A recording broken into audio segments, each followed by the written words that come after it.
Gotta make sure I got this shit muted. All right, all right. All right, guys.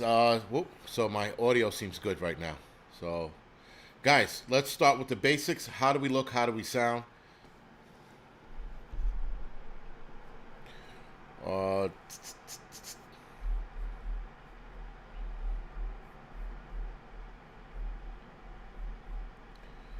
all right, all right. Indiana. This chat. The only problem is the chat on my side is pretty slow with Ecamm. It's always behind. So Yeah, it's always a 30-second delay. I noticed from here to YouTube. right, and then on this it's even slower. Mm. John Mott, I'm always late. There's nothing else new. Um, all right, everybody says 5 by 5. Sound good? Good. All right, guys. So as you know, this is GreyMan Prepping. EDC TV, thank you for the donation. As you all already know, GreyMan Prepping has merch. So you head over to his channel. You click on his. There you go. You click on his. I guess any one of his videos, and a link for his merch is there. And he's got some impressive shit. I had to say I was a little impressed by what I saw. Sometimes you click on Teespring links and you see some cheap shit. This didn't look cheap, so it looks like it's going to be some good shit that he's selling, if you will. So here goes the people with the merch shit. All right, all right, guys. So obviously this is an interview. Um, we are going to get into more current event stuff on this channel. So be it. But moving forward, any political and or um, current event stuff we talk about will be on the Angry Truth channel. So tonight will be mainly prepping and then some what you call it, current event kind of shit. So, Mr. Great Man, if you will, what what was the reason for you to start your channel? On my YouTube channel? Yeah. Well, like I said, for a while, I've always been prepping, but I've always kind of, like I said, been gray in regards to that aspect. And there was a couple of creators that I was watching, and then I started interacting with some of the creators, and I was like, I felt like I had something to add, to the community.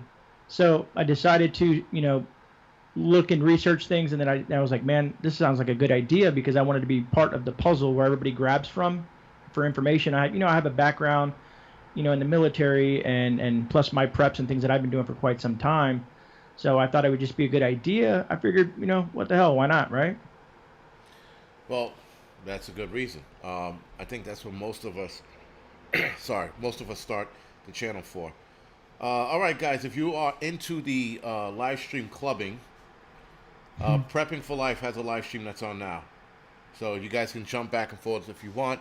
Um, and then you can always jump back on this. So, what are you preparing for? What is your, I don't like to use the word fear, but what hmm what inspire you to prep? Honestly, well, what started me prepping was I live in Florida. So back in what was it 2005, 2000, somewhere around there, we got hit by three hurricanes back to back within weeks of each other. We were out power for about 30 days, and pretty much everybody was kind of dependent on the government. You were kind of just stuck in your house. All the stores, there was no gas.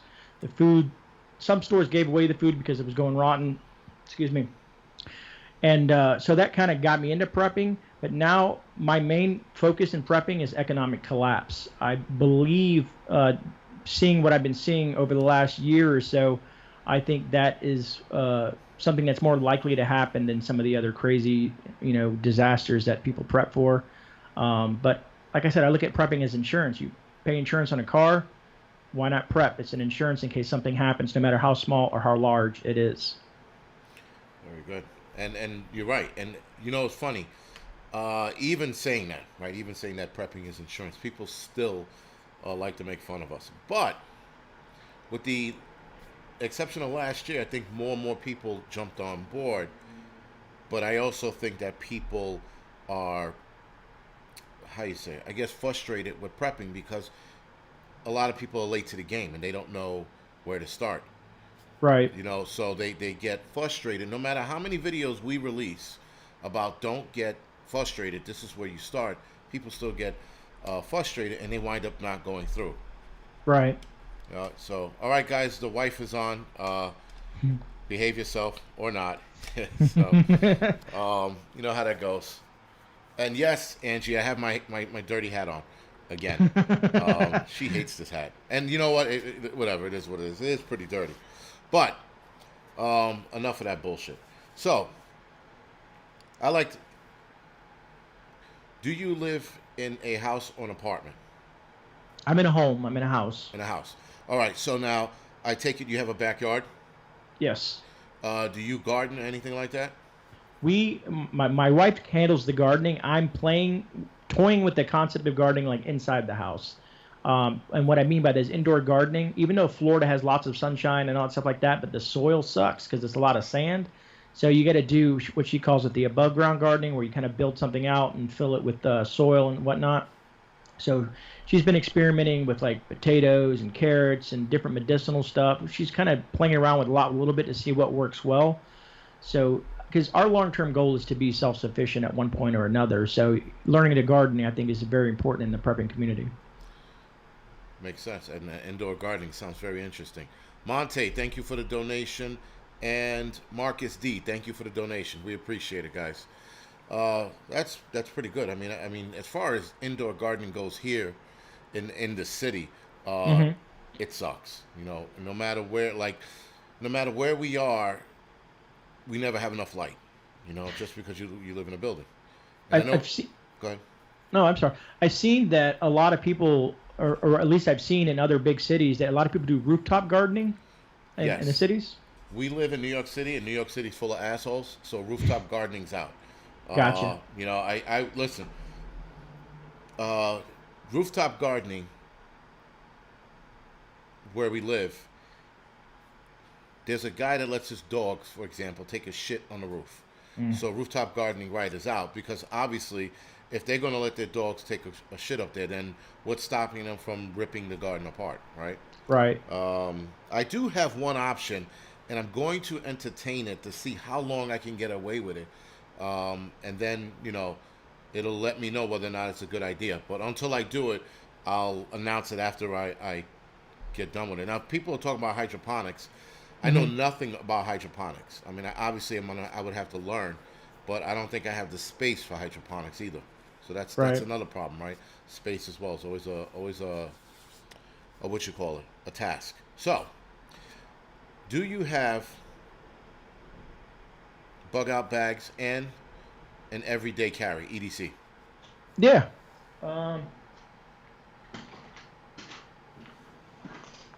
You can see that's my everyday carry. Damn. All right. I put a lot of weight. I mean, I'm used to carrying a lot of weight. I'm a big dude. Right. Now the bug out bag, this is going to be more of a challenge to get up here, but that's the bug out bag. What do you have in it? Bricks? Huh? What do you have in it? Bricks? It looks super heavy. I made sure that I do the ratio of 30% body weight. Okay. So I got my get home bag, you know, has enough for like 3 days worth, a lot of stuff and some basic stuff. I do carry, you know, I started carrying a gas mask in there, a quality one, you know. Okay. Gas mask in there just in case it's something. You've seen all the civil unrest and stuff like that, and I was like, well, maybe I should throw this in there as well. But plus, I keep my vehicle loaded out with a few things as well as a preload, as I call it, in the vehicle itself, just in case. All right. Well, that's pretty good. What's up, preppers? All right, just start trying to read the chat, listen to you, and I hear you. Yeah. So, guys, as far as questions goes, could you do me a favor? They're for the guests tonight, and could you leave them towards the end of the night?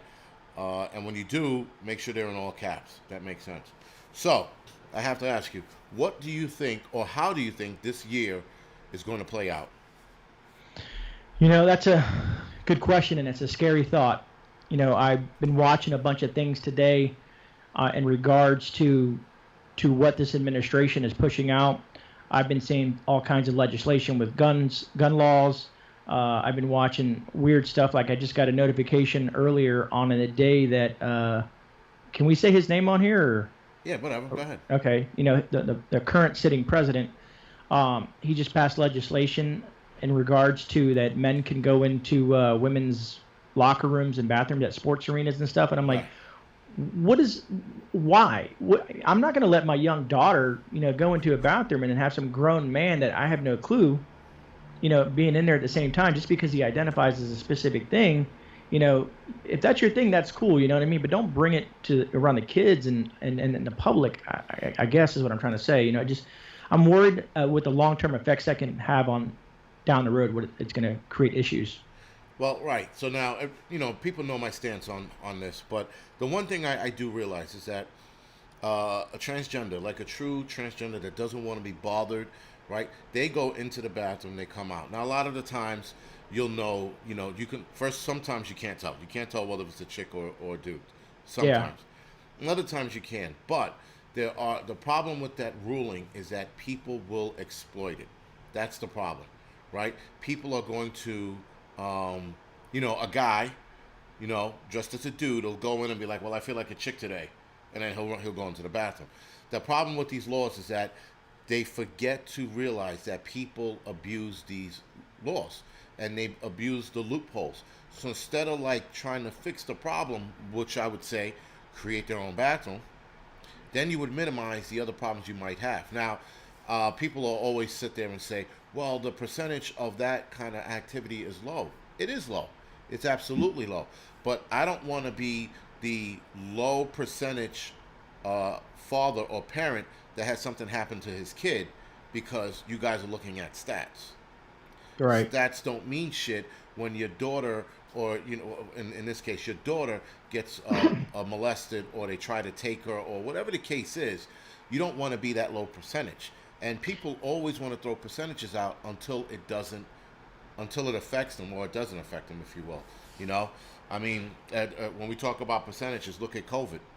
People are COVID scared, and your survival rate is high, right? You're more likely, especially here in New York City, to get hit by a car than die of COVID, to die of COVID rather. Sorry. So people play the percentage game when it fits them. When it Right. comes, when it comes to the whole transgender thing, I just like listen. I know transgender people who just want to fucking go to work, and come home. They don't want to be bothered with the bullshit. They'll use the ladies' room. They'll come back out. They'll go about their business. But it's the small percentage that will exploit it is where we need to be more concerned about. Agreed. I mean, if you look at percentages in general, let's say we have a 1% incidence of 328 million people in the U.S. That's still 3.2 million incidents. Right. Right. So, again, people will always play it to their favor, and then when something happens, like, well, it's a small percentage. I'm like, okay, let's entertain that small percentage. And then what about the survival of COVID? I said there's a big percentage of surviving it. It's a small, tiny percentage of dying from it. So again, Right. why are why do we play this game with the numbers? But again, the left, the liberals, the nutcases, the Democrats, they play it in their favor. And that's just how it just sucks that liberals always play that game. I just had a debate with EF, if you will, my favorite troll. I had a debate with him on the whole transgender in the military, and he sort of skipped over and glossed over the whole. Well, what about them being in the in women's sports? He never addressed it. So with that, it's just interesting again how liberals will always pick and choose what arguments they wanna handle. And even Yeah. then with the transgender in the military, there's still a lot of factors that the media doesn't address that the DOJ actually addressed, but said it was okay, and that the what is it called? The generals, the military guys, they addressed it as well. And it was like, they addressed it as well. They also said, well, there is a problem, but, it can be solved. All right, it can be solved. But it's always they always play the game. Well, what's the percentage of them that experience gender dysphoria? Right? It's a small percentage of transgender that experience it. Nonetheless, do you want that small percentage to snap? You put a rifle in their hand and they go off. Because you put them on these meds, and these meds change their behaviors. Right. especially the younger transgender kids, their mind is affected a little easier than grown adults. But nonetheless, it's still there. It's still a factor. You still can't put them in combat because you don't know how they're going to react when they get scared. The meds in their brain make them react differently to different situations. They could Agreed. legitimately stop and start crying because their estrogen is too high. So there's too many factors, and this is like science shit, and this is questions that have been raised by actual scientists. So me and him get into that conversation about it, and it was just a drawn out argument because he didn't want to see the other side. But Right. that's the thing with liberals. They'll never give in. So, what is your opinion? And I know we said we're going to stay away from political talk, but fuck it, we're already like elbow deep in the shit. Right. So, what is your opinion on Biden so far? I know it's only been a week, right? What is your opinion on him so far? I mean, I think he's tearing away at the fabric of this country. I mean, how all the legislation that he's done in less than a week, and I was watching it on Breitbart, I think it was today, with Susan Rice and the press secretary. I don't know her name yet, and the news guy was like, "Hey, man, he said a few things," and she's like, "Well, we've got a lot of done in the first week or so. We still have like 14,000 and some odd days," and I'm thinking to myself, "Wow." Look at what they've done already. Look at the legislation they've already put forth and all the executive orders that they've been pushing through. Like, I mean, it's just like pumping through. So what else are they going to do? I mean, we've seen food costs go up. We've seen gas go up. I'm assuming our taxes are going to go up. I mean, they're obliterating the foundation of some things that our forefathers fought for, and it sucks because the people are going to end up paying for it. You know what I mean? I don't think people realize what they put in office. No, and that's the thing. They don't. But you do have people who are sitting there saying, well, he's trying to get rid of everything. Well, it wasn't people. It was one guy. And he just said he's trying to get rid of everything that Trump did. I'm like, you see right there, that's an asshole comment. You know? And that's an asshole comment to go, well, you got to get rid of everything Trump did in his existence. I'm like, well, what about you just hang back and you look at some of the policies he made and go, oh, that was good. And then other policies and go, nope, that's no good. But to get rid of everything out of, I guess, out of hate Mm-hmm. is stupid. I've never seen anything. I mean, listen, don't get me wrong. Trump did the same shit when he first got into office. He looked at a couple of Obama's things and he got rid of it out of animosity, right? And Biden's doing the same thing. And it just seems like they're going to continue to do this animosity thing back and forth. So now, let's say 4 years later, which is not likely, but 4 years later, Republican president gets in there. He's going to turn shit around because he's being, he's being facetious or contradicting, or has the animosity against that president to get rid of these policies. Makes no sense. It keeps us in somewhat of like a loop or a catch-22. They do this, then they fix this, and they redo that. It's like a back and forth, and we're like stagnant. We're never moving forward. No, because it's like tug of war, except for no one's actually pulling harder than the next. Mm-hmm. With the exception of this domestic terrorist bill that's coming out, that's something to be worried about, especially if you are white, if you support Trump, if you have far right extremist views. That's going to be the nail in the coffin. Well, that's probably going to be the spark to start civil war. Yeah, people don't dig into the full legislation of some of these bills and read the fine print because they leave it open for interpretation. And so that means like let's say the DOJ or law enforcement or like that can kind of interpret it in their own manner, and then who knows where it's going to happen with that? When other people take it, like people always misinterpret things and then apply it differently. Right, and the issue with this is that this bill, or bills, if you will, they were established 3 times. The domestic, what is it called? The Domestic Terrorism Prevention Act. There's of 2019, 2020, and 2021. And so 2021, I think, is the final bill from the last two. And they talked about all of this bullshit in it.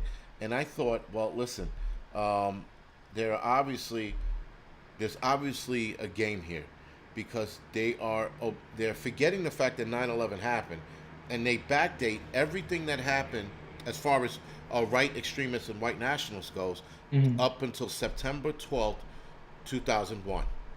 So they don't mention September 11th, they mention September 12th and everything moving from there, Hmm.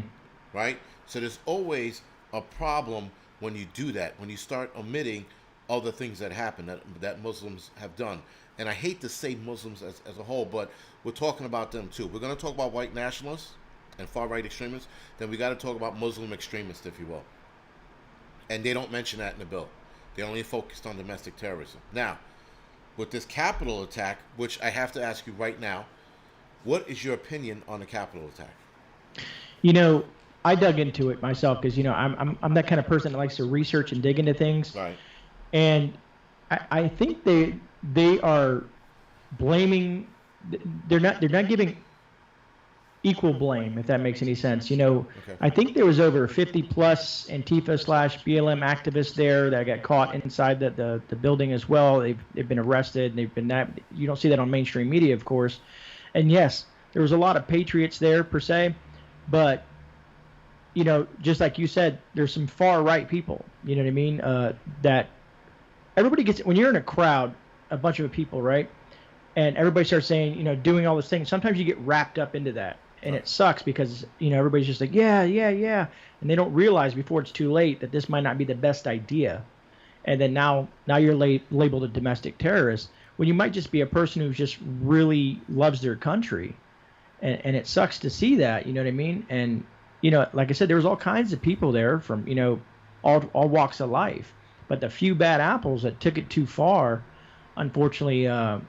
Has made what's going on now, and everybody getting labeled with these labels in regards to domestic terrorism, which is a scary thought because it could be anybody.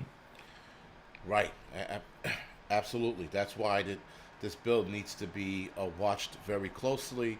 And I'm assuming you can call up your elected leaders to see which way they're going to vote and see how we can have them vote against it, because I think this is actually an attack on American freedom.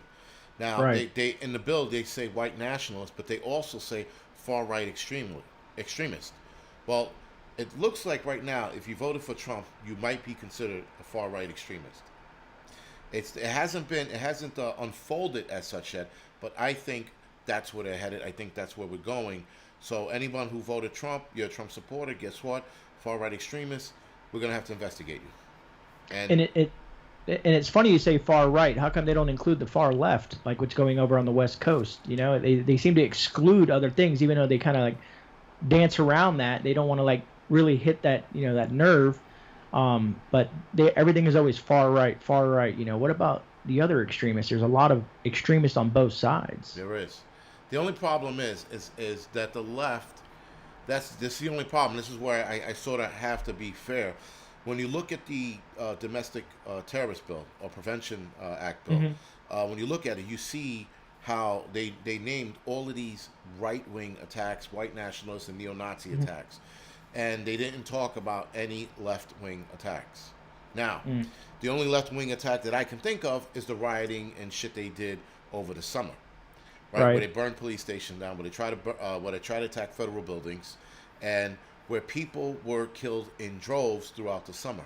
Um, you know, and it's looks like that they're trying to either leave them out of this and only focused on the right, which is bad, or they're waiting for the left to do some shit, which the left has done plenty of shit that deserves to be in that bill. But um, where do we go from here? That's the bigger question. How do Yeah. we, as Americans, figure this out? Um, Now, what is your opinion or your thought process on Proud Boys? Well, so Enrique, I dug into that as well, and Enrique, he's not white. Everybody should know that he is not a white person. And I saw that Canada put the Proud Boys on a terrorist list now. I saw that No in shit. the news today. Okay. Yeah, they labeled them as a terrorist, and I'm like, okay. The problem with that is there are a bunch of guys, I think from my understanding, the way they started was just a bunch of guys that like to have fun, and unfortunately, they like to go drink and beat up people or something like that. Those are the things I've heard. You know what I Right. mean? Because I've never been hung out with a member and stuff like that. But they were the only group that was trying to push back on Antifa and stuff like that, because it seemed like law enforcement and government officials didn't want to do anything about it. So they were kind of like in the forefront, and unfortunately, they're getting hit, with this extremist aspect of it. And I get it, but, and maybe I'm wrong for saying this, but the first time in Washington when the Proud Boys, I guess when Antifa was beating up old people and stuff like that in the streets, and the Proud Boys came out of their hotel room and fought back, you know what I mean, and protected these people, I respected them for that, because no one else was. And that's the so thing. It's a double-edged sword. I get it, but well, that's the problem. Is they're not condoning us, or right? They're not condoning the behavior of the left, the Antifa and BLM rioters. And I don't want to say, because there is a difference between BLM rioters and just BLM people that are looking to make their make their community safe and things like that.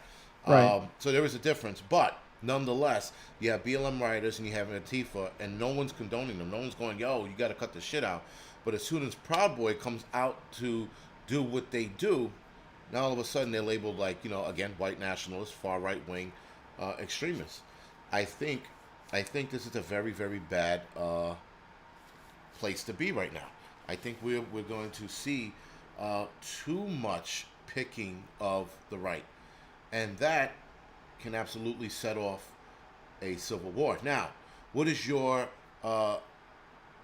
idea, or not idea, but your opinion on civil war or second civil war? I don't think it'd be traditional in the sense of as a civil war like how we've seen in the past. You know what I mean? Right. Some people think that we're kind of already in a civil war or maybe a revolutionary war type of scenario. But I think, and you had said it best not too long ago, is that line in the sand, and then they push it back, and they push it back, and see how far they can go with it. And as they attack that Second Amendment, I mean, we are the largest country. I think there's 368 million registered firearms in this country. Right. So that being said, if you try to attack they're already attacking the First Amendment. Now they're trying to attack the Second Amendment. If they keep on pushing that and tearing away our Constitution, basically lighting it on fire and saying this doesn't exist anymore, there's going to be something. It may be small, it might be localized, or it might be all over the U.S.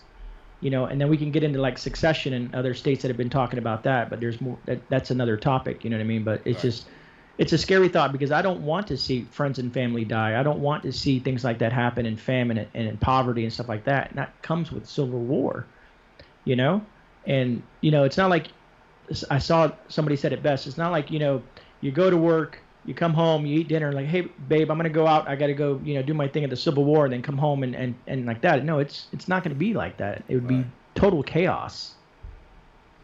Right. And yes, no, you're right. And that's why I try to explain to people, because a lot of people are like, yo, Civil War is on the horizon. I'm like, I think the people who keep pushing the Civil War narrative, which listen, it's going to have to happen the way everything is going. But there are a lot of dudes who push this narrative, and a lot of these guys are not military, because military guys understand, and law enforcement, they both understand what it means to kill somebody. And it's not just something as simple as pulling a trigger. There's a lot of repercussions that go along with killing someone, whether you're in war or not. And this is like just shit that I've watched guys explain, who've been to war. They're just like, yo, it takes a lot, And I've watched plenty of people die, plenty, and it's just, from my aspect, not even killing them, but just watching this person die. You're like, yo, that takes a lot to sit there and kill somebody. And though a lot of people do make it look easy, we're watching it on the news every day. Every day someone's dying, right? And so I think a lot of people who talk that shit are not in the military. Now, you were in the military, right? Yes, sir. What was your branch, and what was your MOS or your job? Well, when I was in the Army, and back when I was in the Army, this was in the 90s. First, it was classified as a 91 Bravo, but it's been reclassified as a 68 Whiskey, which is a combat medic. Okay. Very good. I'd like to ask this question, but did you go overseas at any point to serve or fight? No, when I was in, thank God. I mean, who knows what would have happened? I went into the military because I was stuck in a scenario. I went right at, it's called DEP, delayed entry program. I went right out of high school, 30 days after graduation, boom, I was in basic. And I did it for my education, and I thought it was, the right thing to do. I thought it would bring me more values as a man, Right. and kind of teach me some skills that I didn't get from my father or other people that weren't there supporting me at the time. I was kind of more by myself. So I went there for my education and to learn a trade and stuff like that. And it was, like I said, I only did 4 years, and then I think it was a year or so after that is when everything popped off in Kuwait or whatnot, or maybe it was after that. I'm old, so I forget shit. Well, nice. Well, listen. Thank you for your service. That's one. I appreciate that, brother. We all appreciate it.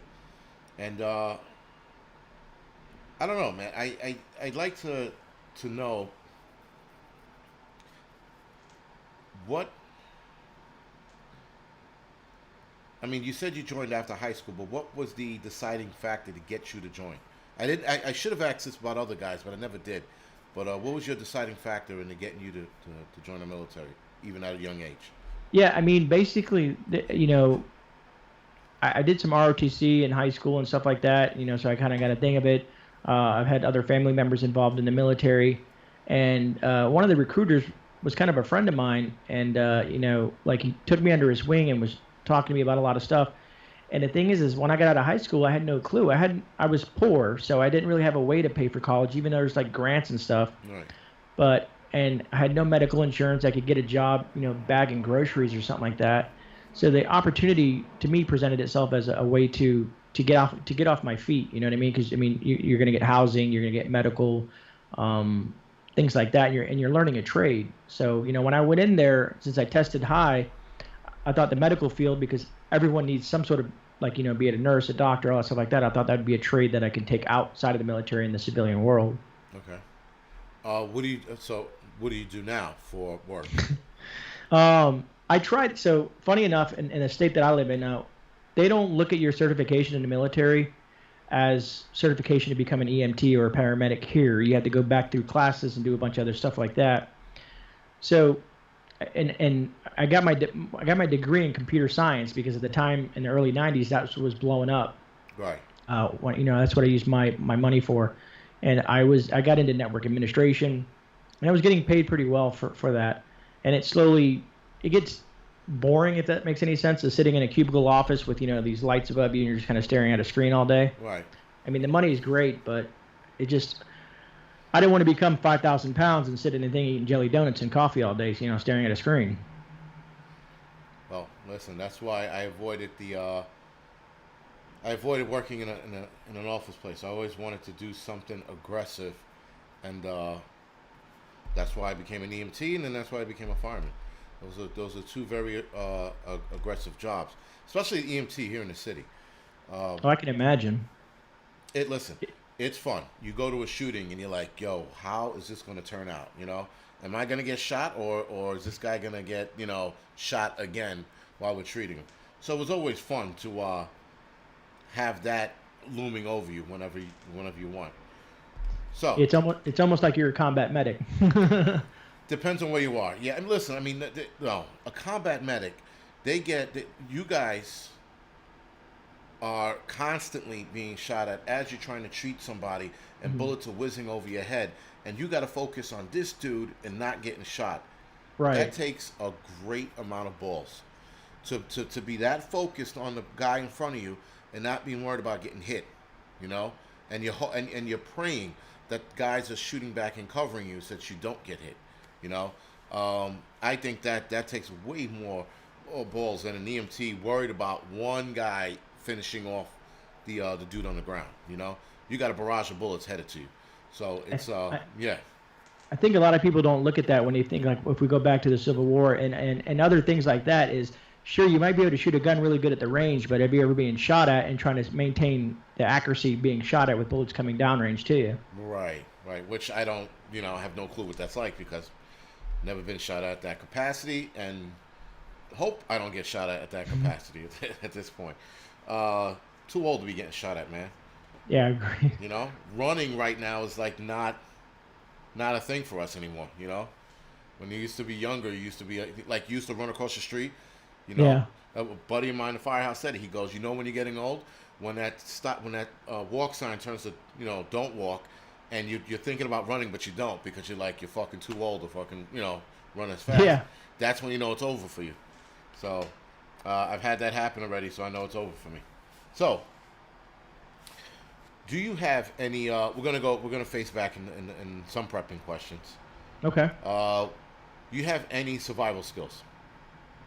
Like you mean Starting like fire fire? starting and stuff like that? Yes. Building shelters?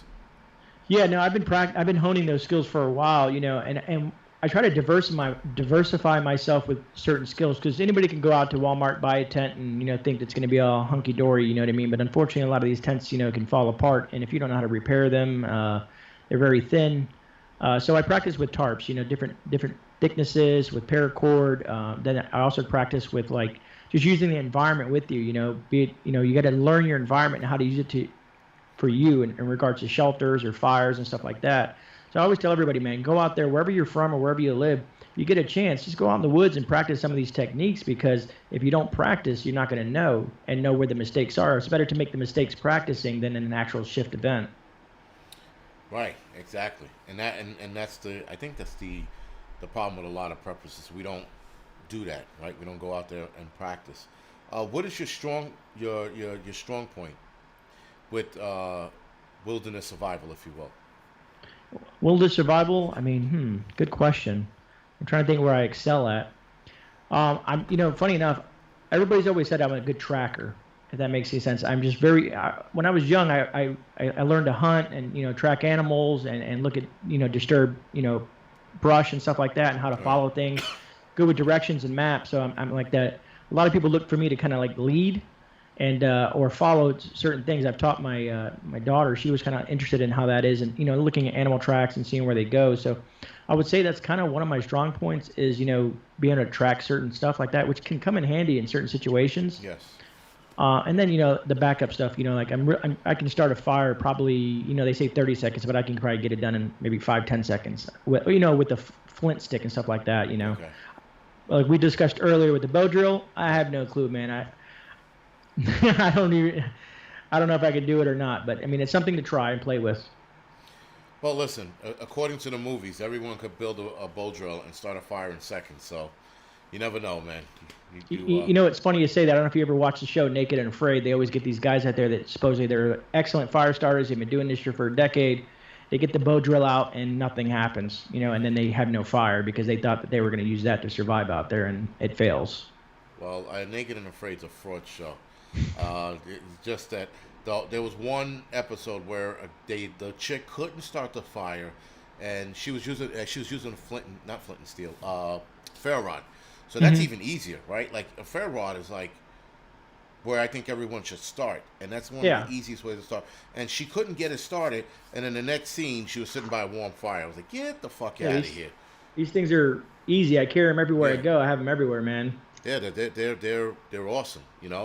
Now, what is your favorite area in emergency preparedness? Favorite area, huh? Probably the medical side, man. Just because it's always resounded with me. It's a very important factor in being prepared. You know what I mean? Because in any situation, it can come in handy, be it a small shift or a large shift. I just think that's going to be something, that know-how and that knowledge behind that to save a life. Kind of, I don't know how you feel if you've ever actually, had to save someone's life and stuff like that in your job, but that feeling inside to me to actually save a life that could have possibly passed away or something like that, that makes me feel great to have that capability and whatnot. So I think that would probably be, I like to focus on the medical stuff. And what would be your I guess your weak point in prepping? I was going to say canning, man. I've been digging into it, man, and I was talking to Marbury actually about it, and she's kind of saying there's this video and this lady doing this thing, and she says it's gotten really easy. She was talking about the systems that you have now and that she has. Right. I forget the name of it. So I'm kind of intrigued by it because I think that would be a helpful skill to know, but that's kind of one of my weaker points in regards as to canning food. I mean, I know how to store food. Okay. I know how to do, dry, the freeze dried and stuff like that. That's easy. Right. Stuff like that. But canning, I think, would come in handy because there's some benefits to that. Roger that. All right, so one question, and I guess this is my wife asking for someone else. Okay. Uh, but hold on, let me see if I can. There he goes. Where would GreyMan bug out in Florida? So funny you say that. I preemptively plan this stuff out. You know what I mean? Right. And that's my last thing to do is to bug out. You know, I'm gonna try to defend and hold steady where I'm at. But in a worst case scenario, I have a place, you know, a few miles out if I can't get to my vehicle, because the vehicle's a different story. So I have a couple places. You know, the vehicle, I have a spot, and then if I had to hike it with my gear and bring in the kids and all that stuff like that, um, I've trekked it myself to make sure I can do it, because that's always a positive thing. So I luckily I live near like a sanctuary where like, you know, where you can't build on. It's just all Right. forest and marshlands and stuff like that. Right. So I found a place that has lots of cover, lots of things for fire making materials, has fresh water. So I looked at all those aspects to kind of put it together as a best case scenario for a worst case scenario. So and that's kind of like where I would go. At least, as they say, for 72 hours, if you can get past that 72 hours, it increases your chance of survivability a lot more. Right. And unfortunately, like better than half of America would die if something like that, if a long-term event would happen. That would, listen, it would be shitty. For Yeah, that to go agreed. down. Yeah, but this is why we do what we do, right? So It's go ahead. it you know it's like you know, a lot of people prep. You know, they prep food, they prep freedom seeds, they prep everything, all stuff like that. But some people forget about that mental aspect. Sure, you'll be able to survive for a little bit, but as things degrade and get worse and worse and worse, and famine and death and everything just dissipates from your normal life, being mentally ready for that is I think a lot of people are gonna have issues with that. Well, right, because we become creatures of habit and creatures of comfort, and You know, we're dependent on society. You know, you go to the grocery store, you go to Burger King or whatever that you do. You know, it's so convenient. You pick up your phone, you can look up anything you want. But when all that's gone, uh, you better be ready. You know. right, and that's why we try to get as ready as possible. Right. I mean, the real, I guess the realness of it happening seems to be more and more every day, right? For every time we look on the news, we're like, holy shit. You know, every time you look on Instagram or Twitter or Facebook, if you're still on those, you look at that and you're like, what the fuck, man? Is the world falling apart? Why is this, you know, why is this guy getting killed? This lady's getting beaten. Why are they trying to bite this lady's eyeball out, like I was telling you about earlier? Hmm. It's always fucking something, you know? All right, so question from Kenzie. Kenzie, sorry, boss. Does GreyMan have a group or mag? You know, I have a small mag. Uh, I'm very particular to who I associate myself with and share knowledge with. These are people I've known for long periods of time Okay. that think the same way, who that prep, because there's some people that aren't prepared, and to try to prepare for other people is a lot more complex than just preparing for you and your family. So these people are other preppers, other like-minded people, and we're kind of a small group. And you know, some people can say that that could be a bad thing, but the thing is you can have a large group of people, and then you have too many chiefs in that mag, and all hell breaks loose, and you start falling apart from within inside, which is really bad. Right. So, you know, I have a small group of people that I associate myself with, and they're solid. I've known them for years, and we're all in the same mindset, and we're all preparing for worst case scenarios. Very good. So Santiago Camacho is asking, what is a mag? It's a mutual assistant group, and it's a group of people that are like-minded individuals. You know what I mean? Like a group of preppers or something like that. It's a network of people that, you know, that they either prep or think like why. And the good thing is to vary your mag. And what I mean by that is it's nice to have someone who has medical knowledge, someone who has, you know, cooking and fishing and hunting, and you know, to have that kind of blend of people. Because if everybody just knows how to shoot, then you're really not, I don't know if you're a mag, you might be more of a, what do they call it, a roving gang or something at that point. Like a hit squad or some shit. Yeah. You know, so you got to have like that blend of people. Everybody brings something to the table. Right. That's the object of the game. But unfortunately, everybody wants to be a fucking leader. So at least listen, you got that going for you. That's really good. That's really good that you got a squared away group. Here in New York City, it doesn't work that way. Too many assholes, including myself. Airborne Paratrooper, thank you for the donation. It's always an issue. So, Gary Latona is asking, you mentioned gas mask. What's a good one? I use Mira Safety, MIRA Safety. It's the same things that a lot of law enforcement uses, even used in the military. I might have it here. I don't know if you got a second or not. Oh, go ahead.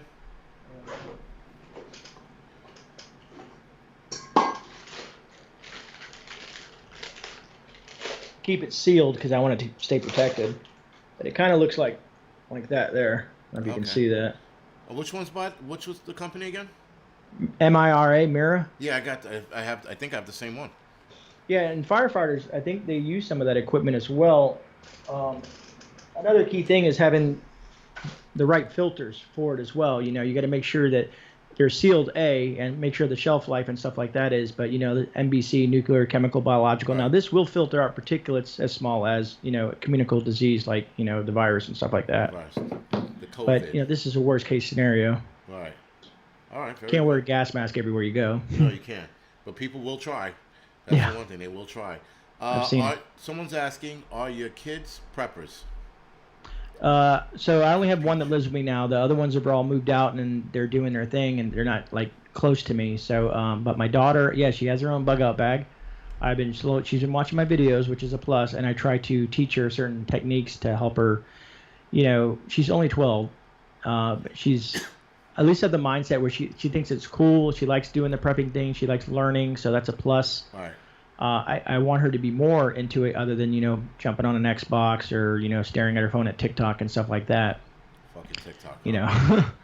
But, she's, I'm getting her there. Hopefully she'll see it and start digging into it more, because I told her, I said, all these niceties will be gone. You won't have a phone. It won't be like that.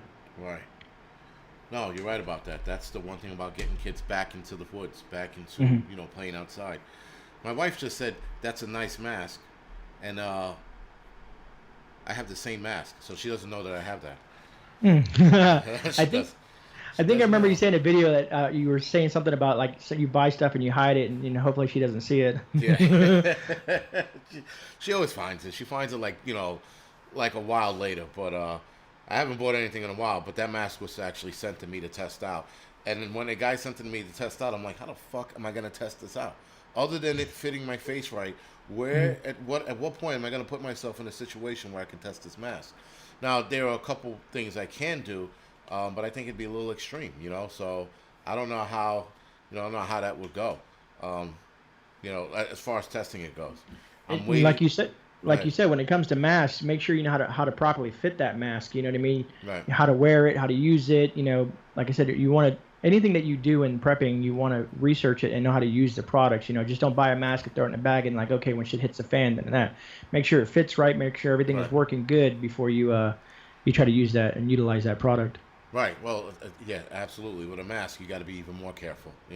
Like you see these people wearing these their surgical mask and an N95 mask, and you're like, it doesn't fit his face. The thing's hanging off. I'm like, listen. The COVID scare shit is one thing, but if you're gonna wear a mask, you gotta wear it properly. So I'm annoyed when people are wearing a mask, but I'm more annoyed, and I get why people wear a mask. I get it, but I'm super annoyed when people are wearing the mask wrong.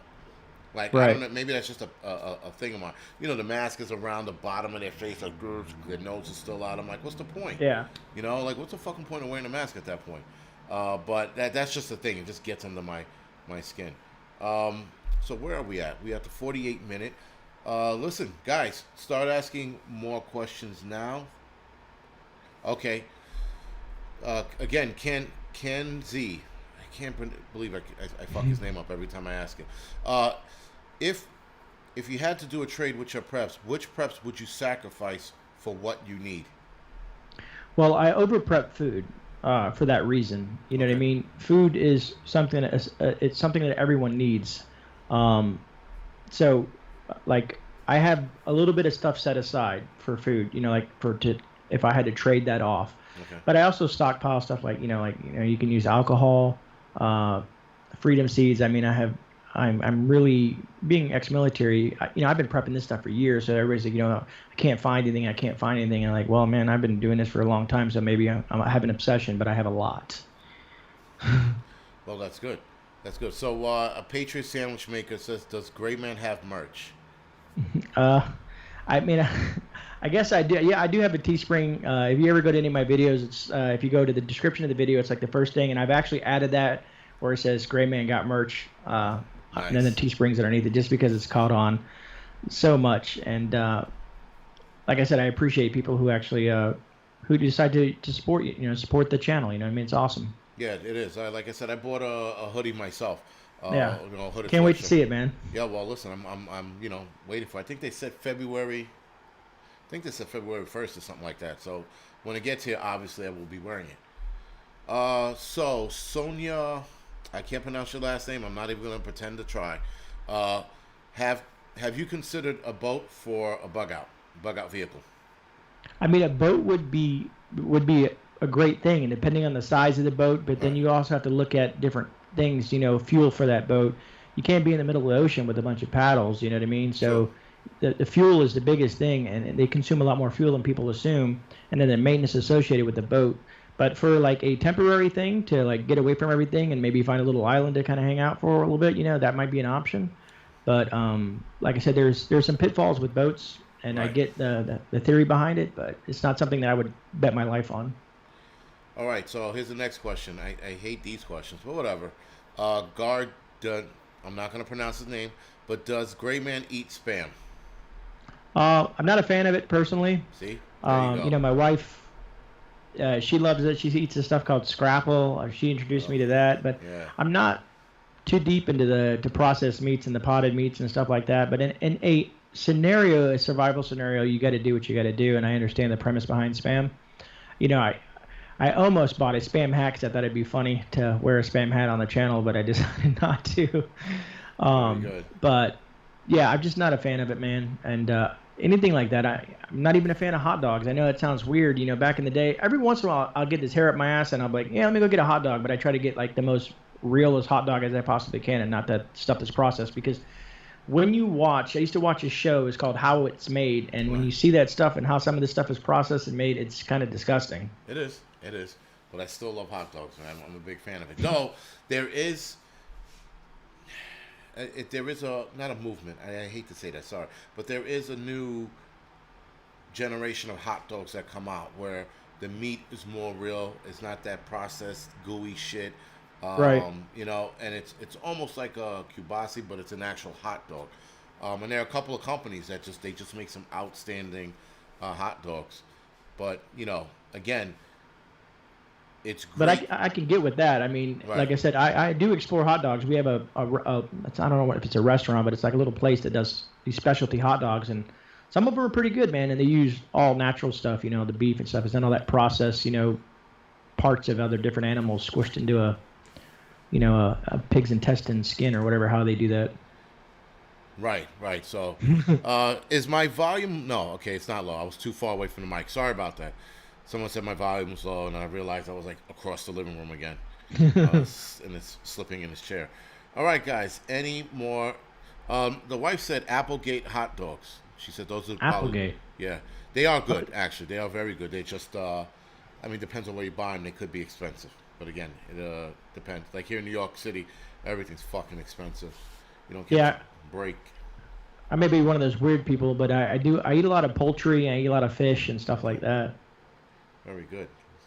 Bushcraft family is asking, can you start a fire with a bow drill? I cannot. I need to. That's something I need to practice on, but I have so many other aspects of starting fires. Like that's like on the far end of practicing. You know what I mean? Like Right. I just have. I'm a person about redundancies, and I have so many different options when it comes to fire. From your simple lighter to flint sticks, Right. and other materials that I use to start fire. The bow drill would be a great thing for like that bushcrafting kind of aspect of it, but it's not high on the priority list. It's something to entertain and play with, but I do not know how to use a bow drill. Very good. Well, at least you're honest about it, because you got a lot Yeah, of people be like, straight oh, up. I can use a bow drill, and then you get into that bow drill situation, and you're like, oh, Okay, well, no, I don't know how to use it, but I don't know why people lie about using a bow drill. I don't get it. I mean, I, I would never consider myself a master prepper. I don't know everything. I'm always learning. That's why I like to interact with other preppers, because we're always learning different techniques and skills and right, to add to our own repertoire. So, I'm always open to new stuff and always learning. You can't be that guy way up here and thinking I know everything. You know what I mean? Because you don't. You can't know everything. It's impossible. yeah, that's called an Ike. I know everything. Um, Human Male is asking, or is asked, how has he prepped for communications? So I've been digging into comms. I have a lot of GMRS and FRS and that family radio stuff. But I've been digging into the Baofeng. I got a couple on order because I was very leery of it at first because you have to have a licensing and all this other stuff like that. So I'm actually scheduled to take that test just so I can play with it, because you can order it and program it and stuff like that. But the problem is that if you communicate with it, then you can be hit for all kinds of stuff like that, because they can triangulate your position. Yeah. Everybody seems to say the Baofeng is the easiest way to go. They have the new version that's an 8 watt. But I also have stuff like scanners and CB radios and stuff like that that I use, because you don't really need licensing for some of that stuff. All right. I just had a radio comms course with Random Gene, who's on here watching right now. He's into that stuff. He gave a course that, over time, listening to him and other guys talk about it is starting to sink in now, and I'm starting to know the difference. I still think it's boring, but nonetheless, it's a boring subject you need to know. So, Random Gene is asking, what is GreyMan's plans to handle power outages since Florida is hurricane prone? I got several things. I got your bricks. I have bricks to power phones and stuff like that, or solar based. I also have solar panels in the backyard with some deep cell batteries. So I have some options because, like you said, we're in Florida, and soon as the hurricane leaves, and these are portable, you can set them up and you can bring them in so they don't get destroyed. As soon as the hurricane leaves, it pulls all that moisture and all that weather back with, and it's just sunny and hot as hell. So, I have I've seen the air conditioners, not the window units, but the ones that you can kind of they have wheels and stuff. They're kind of portable. So I got one of those to make sure that the amperage and all that stuff like that would mesh well with the solar and the batteries and stuff like that, because it does get hot and humid, and a lot of people can't handle heat very well. No, because we're not used to it. Because again, we're spoiled. We can't. We listen. I think, yeah, we're spoiled. Because how did people get this far living in Florida without AC? They just dealt with it, But now, forget it. Someone deals with heat, they pass out. Kevin Grip, thank you for the donation. All right, so someone asked this, and this is sort of an annoying question. I'm gonna ask it anyway. How are you gonna conceal yourself from government drones that are up there 24/7? I don't even know where the fuck that came from, but nonetheless, he asked a question. I mean, depending on when you consider drones and the capability of certain drones, I mean, if they have infrared tech and night vision tech, I mean, there's certain things you can do, but if they're coming for you like that, there's not much you can do. You know what I mean? Unless you're underground or something like that, and you can deviate before that drone pinpoints your location. I mean, you got to look at the tech behind some of these drones. I mean, they find people in mountains these days. Right.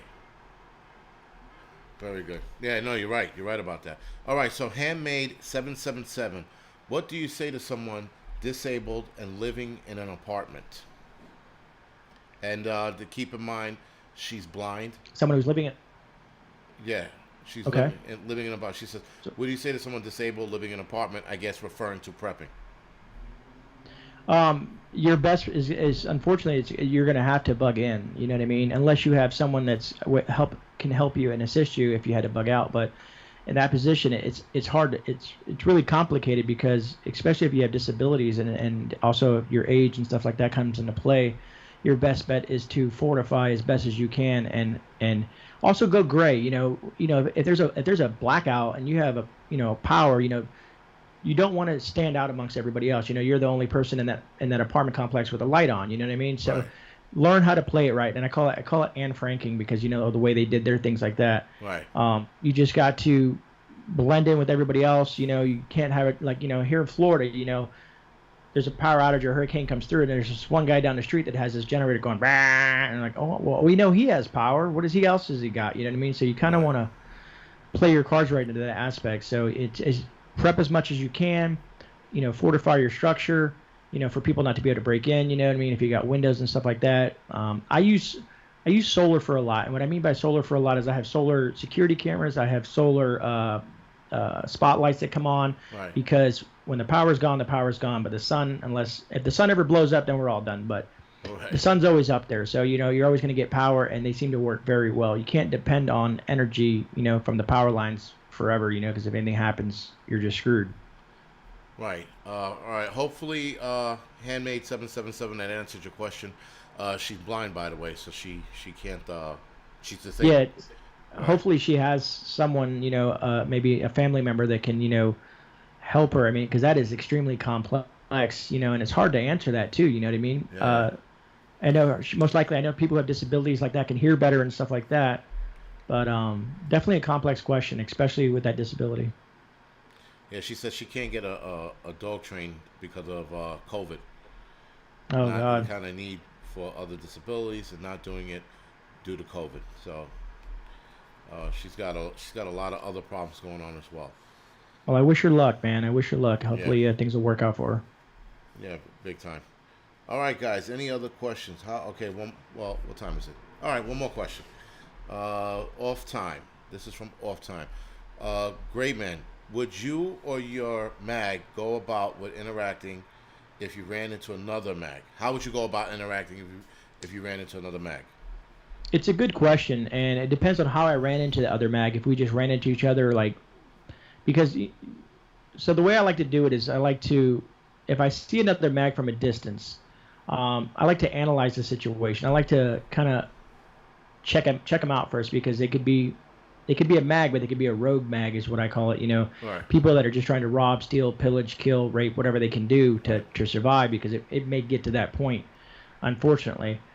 So if I have the opportunity to visualize this mag prior to them running into them, I would like to check them out first before I try to merge or do anything with that group, because there is a lot of good people out there, but unfortunately, there's also a lot of bad people.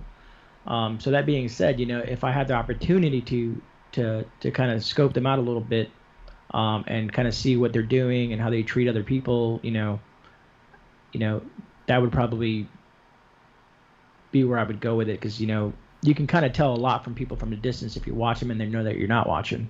Right. And you know that yeah, because a lot of people are, how do you say? You can tell by the movements how another mag is. Frank B's mag is a mutual assistant group. It's yeah, you know what's funny? That's the term that started popping up a lot in prepping. I think I heard it for the first time last year, and I was like, "The fuck's a mag?" And I'm thinking like MAGA group, like Make America Great Again group. I'm like, I didn't know what it was, and then someone explained it to me. I was like, oh, that was the first time I heard of it. Was last year. I mean, listen, it might have been around a while, but that was the first time I heard of it. Um, Yeah, I mean, so the prepper community is always evolving, and some of the terminology differs or evolves into certain things, and that's what's good about meshing with other preppers, especially on other channels and stuff like that, because you can learn from other things or things that are changing in regards to prepping. right, right. So I mean, listen, it's just with the with the mag group, it's just very Hmm. interesting that this term again that I just heard pop up. It's becoming a thing and it's catching on and it's good. It's good that people are starting their own their mutual assistance groups. I think people need to start that. Yeah. I know my group, for example, the NYC Preppers. It's not a mag. It's just a group of people that get together and learn from one another and then go to their separate corners. Um, Right. I think a mag group needs to be a lot tighter than like a group like NYC Preppers, if you will. Some Right. people want to start a mag, but actually, some people wanted to make that group into a mag, and I was like, absolutely not. We do that on our own, but we're not going to turn this group into a mag because then you cut other people off when you do that. Right. Rich Mountains, thank you for the donation. We appreciate it. Um, but listen, man. Other than that, this was a good live stream. I had a good time. Yeah, I A lot of appreciate it, brother. yeah, a lot of good questions. So, listen, guys, we are going to go off now. We hit the hour and 4 minute mark. Uh, if you have any other questions, you could definitely entertain it. If not, we will go off the air. Also, being that I think a lot of preppers, man, they want to let loose with the um, political talk, if you will. Starting next week, I'm going to start lining up people for political talk. So we'll be doing. It won't be an interview. It'll be us throwing everything we have out there, everything we disagree with, things we disagree with, and how we might disagree with one another when it comes to political talks. So hopefully I'll line some people up next week, probably two, and we'll see where it goes from there. Yeah, it definitely sounds interesting, man. It's fun to talk that side of things as well. You know what I mean? To see everybody's opinions and Yes. how people feel about certain situations and things like that. Right, and the thing is, I think most of us, if not all of us, can be adults. Yeah, You know, I mean I would that's hope so. yeah, that's definitely the goal is to be adults and talk about this as opposed to, oh, the left. You know, again, they got certain guys you talk to and you're like, well, what about this? For example, I mean, I told you this earlier about one of the guys I grew up with hasn't seen me in years. He was like, Hmm. yo, I heard that you voted for Trump, and I go, I did, and he's staring at me. His mouth drops to the ground. I'm like, I said, yo, it's not that serious. I said, it's a politics. He goes, but he's a racist. And then I start comparing him to Biden and all sort of bullshit. And then he's like, well, I guess. I said, you voted for him just because you thought he was a racist, because they told you he was a racist. I said, Yeah, when you look at his track record and his history and the shit he's done, I said, not so much. Yes, can he be an asshole? Absolutely, he can be an asshole.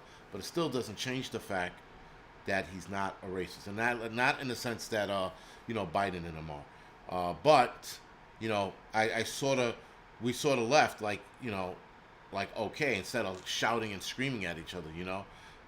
It was a good short talk, but nonetheless we got the point across. Patriot James, he's asking, what would you use for bartering? me, simple stuff like I don't smoke, but I prep tobacco. I don't drink either, so I prep alcohol. So it's nice to have the stuff that I don't consume myself as that. And also, there's a lot of things that you can use, but like I said, some food stuff, alcohol, tobacco. Um, I do have. I don't know if you are familiar with what's it called? It's silver, but it's not. It's constitutional silver, is what it's called. I used to be what they call a numinous or collect coins. You know what I mean? Okay. So I have lots of like silver dollars, silver quarters, and stuff like that, which hold their value in the aspect of the silver content and stuff like that in there. Also, freedom seeds. If you have an abundant of freedom seeds, I know you don't want to give them away, but if you're starving, sometimes that might come in handy. Oh, all right. You said constitutional coins, silver. Yeah, silver basically I think is it pre 64 or something like that. So the coins used to be minted in silver, like you have dimes and quarters and stuff like that, Right. half dollars. They used to have silver content in them. So I used to collect tons and tons of coins. Uh, and as a kid, I started this when I was young, so I have a shit ton, and it's silver. Even today and nowadays, if you have access to lots of change, if you ever drop a coin on there, you hear a different kind of like clinging sound, Right. and usually it's silver content. You could also tell by the rim of the coin, but mainly the dates of some of this stuff. But some of these things are crazy in the value of them. That I've had. I Right. have an original 1909 Lincoln cent. It's called a VDBS, which is like the mint mark and stuff like that. And it's a penny that's worth like $300 or Mm. more at this point now, Yeah. just because of the rarity of it. You know what I mean? But now, okay, that this is leads me to a question I've actually never asked before, and you just made me think of this. Um, when it comes to collectible items like that, Hmm. are they actually worth anything during a shit hits the fan scenario? Me personally, I think nothing will have its worth. Like, you're not going to be trading, big screen TVs and Xboxes because no one's going to need any of that shit. You know what I Right. mean? Right. But when it comes to the value of the coin, it might just be worth the value of the silver in there, or however. It's really going to be left to who you're bartering with. You know what I mean? If they value that coin, like, oh, you have a Morgan dollar. I've always wanted one of those. But I think when it comes to a shift event, people are more worried about food and hunger and stuff Right. like that. And I have a couple issues with the whole gold and silver thing. I know there's a lot of preppers out there that focus on stuff like that because it can be expensive. You know what I mean to Right. prep. And I think that would come in handy after the shift when the rebuilding comes and there needs to be trade and some sort of monetary thing like that. Right. But during the shift, I just don't think it'll be as valuable as some people assume it to be. But that's just my personal opinion. You know what I mean? No. I'm not a big gold silver guy because you can't eat gold and silver. I Right. mean, it's probably good to have some. I will agree with that. But to base your prepping around that, absolutely not. Because if you walk up to me and you want to give me gold for like canned goods, I'm gonna tell you no. I can't eat the fucking gold. So to me, it's worthless. You know, it has to be like an even trade. You know, like cigarettes. I don't smoke cigarettes, so again, cigarettes would be useless to me. Though, I could use cigarettes to trade with somebody else. There's Yeah, always that. I used to use this old story. I always ask people, you know, in a situation, right? Let's say there's two groups of people, right? And you guys are walking on the street together, and you find a homesteader or a mag or something like that that's sitting there, and they only have room for one person, right? Right. Or one group, one family unit. This family unit is stacked on silver and gold and all kinds of stuff like this, but this other family has a carpenter with them, maybe a medic, and has lots of food and water and some skills. Yeah. What do you think this mag is going to accept if they can only choose one of the groups? Right. You know what I mean? I think, when it comes to monetary things will change in a shift, and it's going to come down to your basic survival stuff like food and water, farming skills and construction skills, and that's going to be more important. Right. Well, no, you're right about that, and and again, that's why like you said, skills are way more important than gold and silver. Again, like I get it, and I think gold and silver would absolutely be tradable with someone greedy, but with me, I wouldn't have any use for it. You know what I'm saying? Like I can't rub gold on my skin and make a wound go away. You know, so to me it would be pointless. But I know like now having it so that when there is a side of collecting gold and silver, so that when the tide turns and money starts coming back, you have something to trade with. You know? Yeah, it has its place. Right. It does have its place. Right. All right, Buzz. A MAG is mutual assistant group. He's like, what the fuck is a MAG? Yeah, it's a mutual assistant group. Also, I have to ask you this question. I normally ask every guest. Let's see. So you are bugging out. You're walking off the side of the road. You have to actually cut off the road because there's a group of unwanting characters on the road. They look like assholes. You can tell from afar away. So you cut through the forest, and about a mile in, you see what looks like a prepper cache. Do you take it or do you leave it? No, what I would, me being a prepper who I am, I mean, because that can mean life or death for somebody. Right. I would, I think someone said it might have been Grimm or somebody said it best, man. I would kind of like mark it, you know what I mean? Like, right. Or maybe to come back to it in case it's like a cache that's been forgotten or someone's never going to come back. And, it's nice to have that in the thought, you can come back. Or if you need something and you have something, maybe switch them out or something like that. Like, okay, you need a couple things that they have. Maybe you want to throw some extra things in there, because I wouldn't want someone to do that to me. Right. I'm all about that karma stuff. If you do something to someone else, it might come back to you tenfold. Right. And that's actually, and again, there's no right or wrong answer. So however people answer this question, it's always like the right one, if you will, because there is no right, there is no wrong. It dictates the situation you're in and whether you need it or not, or if you're just taking it because you don't know if the person's going to come back for it. So, like I said, it's never a right or wrong answer. Everyone answers that so differently. That's why I like asking that question. Yeah, and I agree with you. I mean, because let's say it's a year into the shift, right? And your family, you can't find food and you come across it and you're starving, then things may be different depending on the situation that you're in. So you have to always throw that in there. Like it depends on at the time of what's going on and what you're going through. Well, shit, if it's a year in and my family's starving, obviously it's going to, the shit's right. gone, it's gone without a problem. But, all right, guys, we are at the hour and 14 minutes. So we are going to go off now. Again, thank you for the questions. Thank you for joining us. Thank you for the donations. And thank you for the mods. Thank you for doing what you guys do. You know, the whole mod cutting people off and shit like that. Thank you for that. Also, you know, because some people are putting timeouts, and it's funny to see, or at least it's funny to hear about it later why they were putting timeout. Not so much it was funny to see. Now, I have an interview with Rip Curl this Friday at 9 o'clock. So I would like you guys to be there if possible, or do the whole, you know, live stream clubbing thing. That is pretty cool. It's a cool thing to see. It's a cool thing to see people do that from time to time. So guys, again, thank you for joining us tonight. Thank you for being here. Thank you for the support. Holy shit, D14 Jabs. Thank you for the donation. We appreciate it. Thanks a lot. And guys, thank you for joining us.